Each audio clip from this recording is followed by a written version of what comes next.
Gabi sa inyo mga bay, welcome back ulit sa ating channel. And sa video nito, PBA update ulit tayo mga bay sa katapos na laban ng Tropang 5G and San Miguel Beermen. So parehas na 1 wins and 1 loss ang dalawang team na to coming into this game. And ayun nga, bandang huli ng game na to, nagwagi ang Tropang Giga 5G sa score na 118 to 92. So 26-point lead yung tambak ng TNT mga bay, no? Talagang tinambakan nila yung SMB dito sa game na to. And syempre best player para sa game na to si Ballman Youth Ball mga bay, no? Sa TNT Tropang Giga with 34 points and 18 rebounds. Samantalang para naman sa San Miguel Beermen mga bay, no? Ang best player sa kanila si Marcus Andrew Lee with 30 points and 14 rebounds.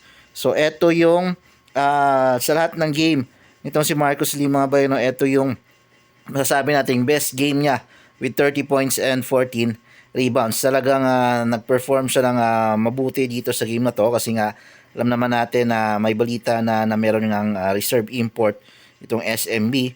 So talagang pinakita ni Marcus Lee na deserve niya din yung spot niya dito sa SMB.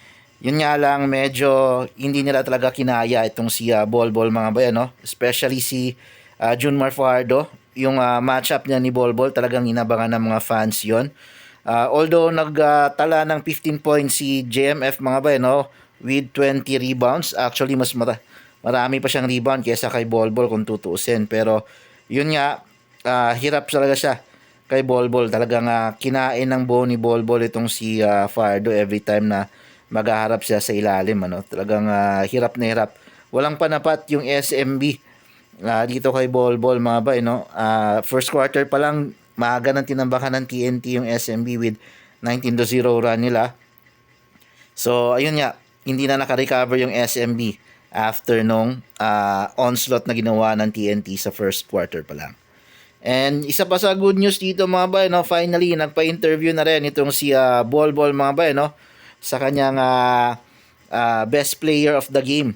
So, although 3 questions lang yung tinanong dito kay Bol pero talagang sinagot ng maayos ni Bol yung mga tanong sa kanya ni Apple David bilang best player of the game. So, sigurado ako na pagsabihan to last time and alam ko siguradong hindi ito yung huling panahon na i-interview si Bol bilang best player ng TNT. Siguradong dire-diretso na yung interview na yan sa susunod na mga laban at panalo ng TNT kapag siya yung best player.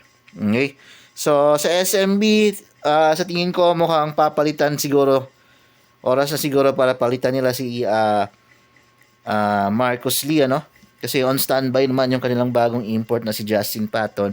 Pero depende ba yan? Titignan natin kung magpapalit ba sa mga susunod na araw yung SMB ng import. Kasi medyo, kumiscore nga siya ng 30 points si Marcus Lee ngayon, pero medyo tagilid pa rin siya, no? Yung performance niya overall para sa SMB. So yun lang yung update natin mga bay. Maraming salamat sa panonood.